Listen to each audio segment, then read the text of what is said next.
정부가 한국판 뉴딜을 구체화하고 있습니다. 홍남기 경제부총리는 이와 관련해서 오늘 5조 8천억 원 상당의 기업 민간 투자를 하반기에 신속히 발굴하고 공공투자 60조 5천억 원은 연내 100% 집행하겠다고 밝혔습니다. 해외로 나간 기업들의 국내 복귀도 적극 추진키로 했죠. 현실은 과연 어떤지 한국경제학회 회장을 맡고 있는 이인호 서울대 경제학부 교수와 함께 짚어보겠습니다. 교수님 어서 오십시오. 반갑습니다. 네, 안녕하세요. 네. 자, 이제 한국판 뉴딜 얼개는 발표했고요. 예. 한 7월 정도에 이제 정확한 청사진이 나온다 그래요. 예, 여러 가지 예, 내용은 예. 이제 조금씩 발표가 되고 예, 있는데, 예, 디지털 뉴딜, 그린 뉴딜, 휴먼 뉴딜 여러 가지가 있는데 교수님 어떻게 한국판 뉴딜을 지금 보고 계세요? 네. 예, 저희 나라가 최근 어떤 장기적인 성장 동력을 잃었다는 그런 평가를 많이 받고 있는 이 상황에서 어떤 획기적인 변화를 만들려는 건 상당히 긍정적이라고 생각합니다. 더군다나 이 우리 코로나19 사태로 인해 가지고 세계 경제가 파라다임 자체가 변한다는 그런 이야기도 하고 있고 또 저희가 코로나19를 극복하는 중에 여러 가지 방역 그런 부분에서는 저희가 잘했던 것도 사실이거든요. 그래서 이제 그런 부분에서의 강점을 유지하고 또 확장시키는 그런 거는 좋은 어떤 움직임이라고 생각합니다. 근데 이제 제가 이 지금 말씀하신 대로 디지털 뉴딜, 그린 뉴딜, 휴먼 뉴딜 여러 가지 뉴딜이 나오는데 저희가 이 정책의 어떤 그 정체를 확실히 해야 될 것 같습니다. 뭐냐 하면은 여태까지 그 코로나19를 극복하면서 그 저희가 주로 그 생각했던 거는 단기적인 충격을 어떻게 하면 피할까 그런 문제였거든요. 지금 말씀하시는 거는 좀 중장기적인 구조 변화를 말씀하시는 것 같아요. 근데 이제 그렇게 된다 그러면 중장기적인 구조 변화에서 단기적인 재정 지출의 역할은 상당히 작아집니다. 그렇지 않겠습니까? 정부가 앞으로 5년 동안 매번 100억, 100조씩 이렇게 쓸 수는 없는 문제고 그렇죠. 그렇다면은 정부의 역할은 결국 어떤 시장 환경을 조성하고 규제를 그 좀 더 친기업적으로 바꿔주고 이런 쪽에 치중을 해야 되는 거고 우리가 그 정부가 직접 어떤 투자를 만들겠다 이런 것은 좀 그 효과가 확실치가 않습니다. 그리고 또 한 가지 지금 일자리 창출이 가장 중요한 그런 목적 중에 하나로 나오는데 그렇죠. 그리고 한국판 뉴딜의 핵심도 일자리 창출에 있다 이렇게 대통령도 말씀하셨죠. 그리고 일자리 창출이 상당히 중요합니다. 그런데 한 가지 저희가 짚고 넘어가야 되는 거는 디지털 경제는 근본적으로 일자리 창출에 그렇게 좋은 부분이 아닙니다. 예를 들어서 코딩을 생각해 보세요. 자동차 제조업과 달라가지고 코딩하는 사람이 수천 명, 수만 명이 필요하지는 않지 않습니까? 그렇죠. 그래서 디지털 경제 이건 부가가치가 상당히 크고 아주 중요한 부분입니다. 그렇지만 이 부분에서 저희가 일자리 창출을 너무 기대를 한다면은 나중에 이거 일자리 창출 생각한 만큼 안 일어난다 이런 생각을 할지 모르겠거든요. 목표는 이제 정부는 그 세 가지 그 한국판 뉴딜을 통해서 55만 개 일자리를 창출하겠다 그랬는데 아마도 일자리의 성격, 단기 알바 이런 것들이 좀 많이 들어가지 않을까요? 결국은 이제 저희가 이 디지털 이런 쪽에서는 부가가치를 많이 만들어내 가지고 고급 일자리를 만들어내고 그다음에 거기에서 소득이 창출되면서 그 근처에 있는 일자리들이 만들어지겠죠. 서비스업이나 이런 쪽에서. 그래서 그런 어떤 산업의 특성을 잘 이해하고 저희가 정책을 만들어야지 실망도 없고 나중에 어떤 왔다 갔다 하는 그런 부분도 없을 것 같습니다. 그리고 한국판 뉴딜에 관해서 교수님께서 이게 기업 투자 위축 같은 부작용이 나타날 수도 있다. 이런 이제 말씀을 하셨는데 이건 어떤 의미가 있는 겁니까? 저희가 일반적으로 정부가 어떤 재정 지출이나 역할을 할 때 그 역할을 민간에서도 할 수가 있었고 기존에 이미 민간에서 그걸 담당하고 있었다 그런다면은 정부가 들어오면서 저희가 흔히 얘기해서 구축 효과라 그래서 정부가 민간을 밀어내게 됩니다. 아무래도 정부에서 일을 하게 되면은 무슨 규제 면이나 이런 면에서 좀 특혜를 받고 정부가 일을 하게 되거든요. 그러면은 민간에서는 그 경쟁을 공정하게 못하는 거죠. 그래서 상당히 조심해야 되는 것이 정부가 일을 할 때는 그거 가지고 민간에 추가적인 소득을 만들어내서 그걸로 인해 가지고 경기가 올라오게 만들어야 되는데 네. 단순히 지금 민간에서 하고 있는 거를 정부에서 대치를 해버리면은 오히려 민간의 그 활력은 떨어지게 되고 네. 그리고 또 한 가지 저희가 정부가 물론 우리나라 정부 같은 경우에 상당히 효율적으로 일을 열심히 하지만 아무래도 민간에서 이 일을 잘했을 때 그 대가가 나한테 돌아온다 그거하고는 좀 다릅니다. 네. 유인 면에서 그래서 아무래도 이 정부가 너무 깊게 들어갈 때 그러니까 무엇보다도 직접 사업을 집행한다든지 이렇게 되면은 현대 경제에서 네. 정보나 이런 면에서 정부가 민간을 따라가지 못하지 않습니까? 네. 그렇죠? 그래서 그런 부분에 대해서 좀 고려를 하시고 마음은 급하실 겁니다. 네. 우리가 빨리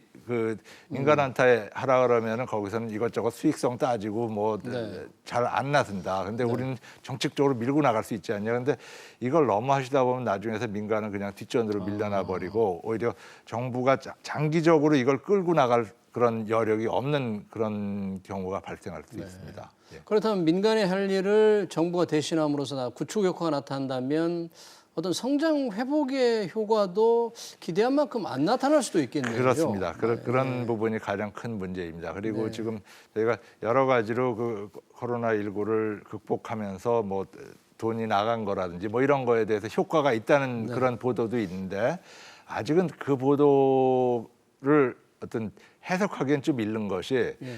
당연히 10조가 풀렸으니까 돈은 나오겠죠. 네. 근데 그 돈이 그럼 그 다음에 고용을 계속 창출하고 이 효과가 있느냐는 다른 문제거든요. 그래서 저희들이 그런 약간 기다려가지고 그 효과를 따지는 것이 반드시 필요할 것 같습니다. 예. 지금 이 한국판 뉴딜에서 이제 그린 뉴딜도 이제 들어갔는데 예, 우리 예. 이명박 정부에도 녹색 성장에서 굉장히 뭐 열심히 노력은 했지 않습니까? 예, 예, 예. 그래서 일부에서는 뭐 비슷하다, 큰 성과가 없을 것이다 보는데 예. 교수님 어떻게 평가를 하세요?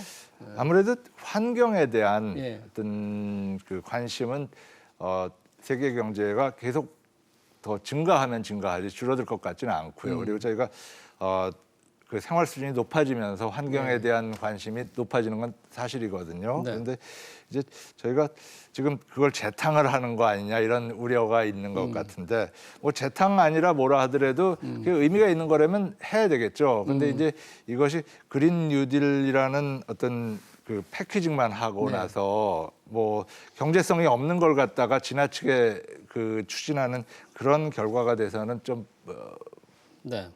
이상할 것 같다는 생각이 듭니다. 네.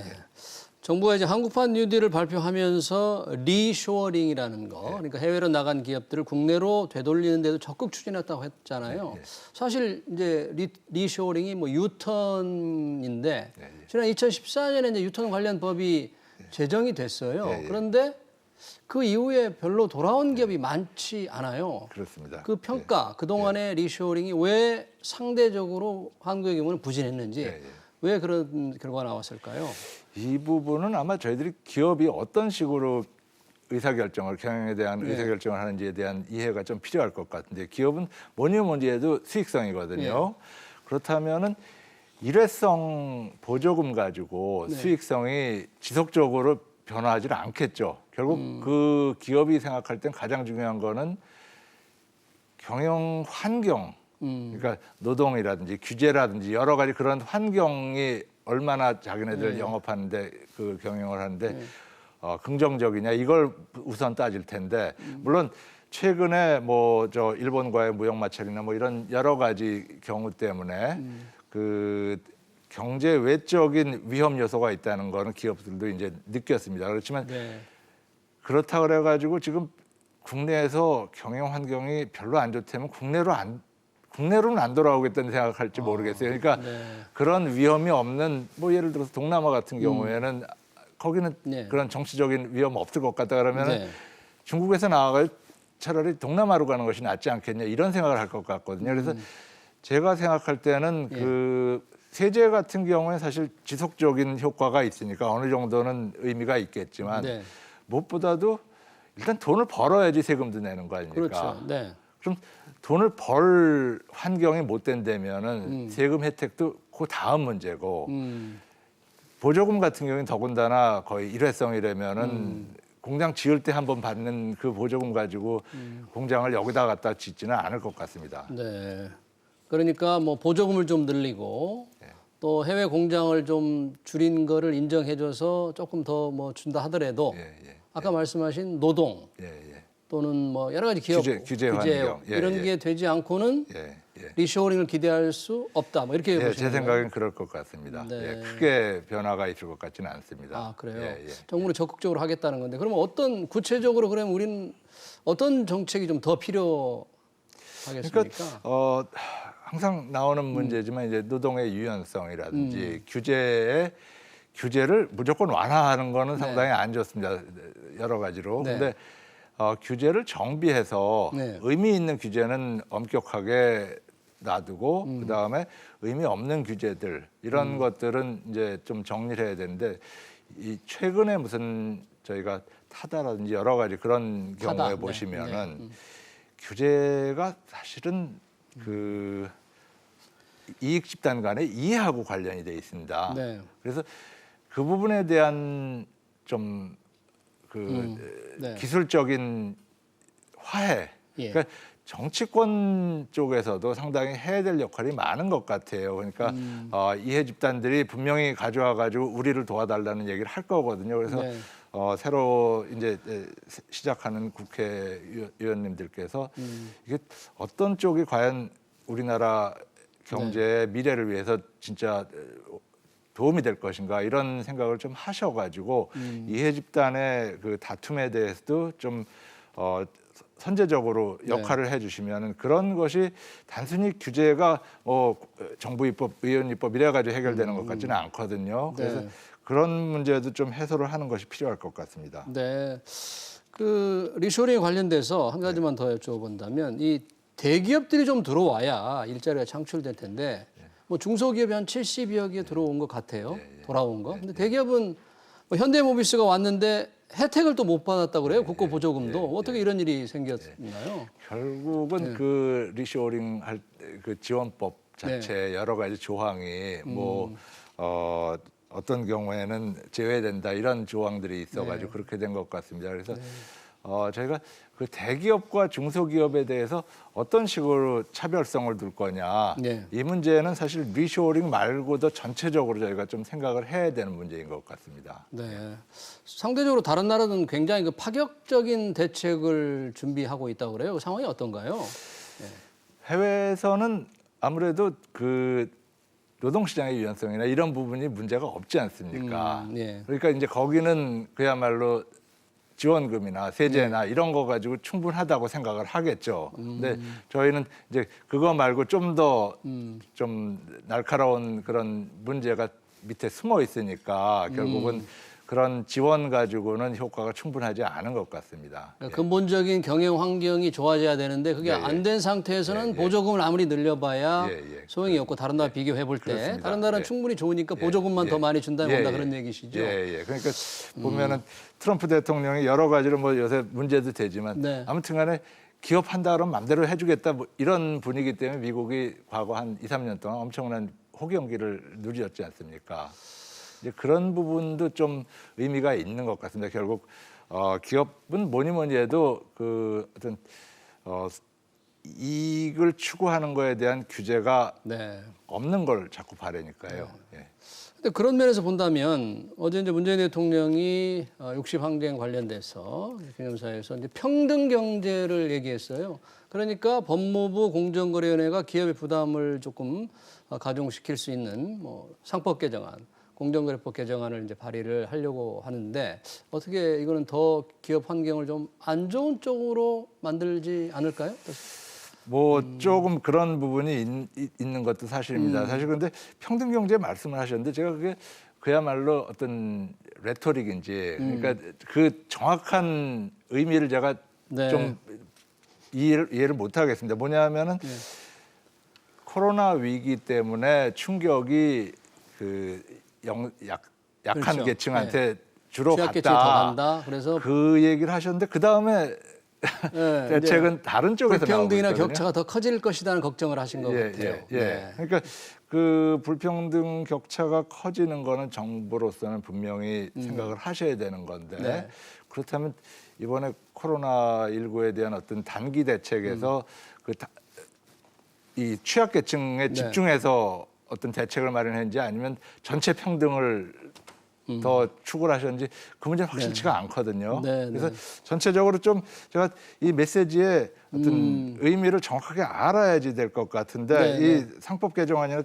전속고발권 이거는 이미 쭉 해오고 있던 건데 이 얘기가 나오니까 우리 좀 더 적극적으로 하겠다는 말씀을 하신 거죠. 그런 것 같아요. 20대 국회에서 하려고 했던 게 이제 안 됐잖아요. 예, 그런데 예, 21대에서는 좀 하기 위해서 정부가 나온 것 같은데 그렇습니다. 이런 것들을 통해서 좀 더 투자가 많이 일어나게 하기 위해서 뭐 교수님께서 이제 정부에 건의를 한다면 주문을 한다면 뭐 어떻게 할 수 있는지 짧게 좀 부탁합니다. 뭐니 해도 그 기업들이 어떤 기업을 경영을 해가지고 네. 얻는 거에 대한 좀 자유로운 수익 추구를 보장을 해주겠다는 그런 어떤 이야기가 필요할 것 같습니다. 뭐냐하면 이 평등 쪽은 저희들이 얼핏 이야기해도 어떤 민주주의, 뭐 인권 이런 쪽하고 맞는 것 같거든요. 그러면 일단 경제 쪽에서는 파이를 크게 만들고 그 다음에 딴 쪽에서 어떤 차별이 있는 거는 그거는 정치, 사회 이런 면에서 좀 그거를 치료를 하시면 좀 더 낫지 않을까 그런 생각이 듭니다. 우선은 경제에서는 파이를 키우는 데 조금 치중을 해야 된다는 그렇습니다. 말씀이시죠? 예. 네, 알겠습니다. 네, 시간 관계상 오늘 이렇게 듣겠습니다. 지금까지 이인호 한국경제학회장과 함께했습니다. 고맙습니다. 감사합니다. 네.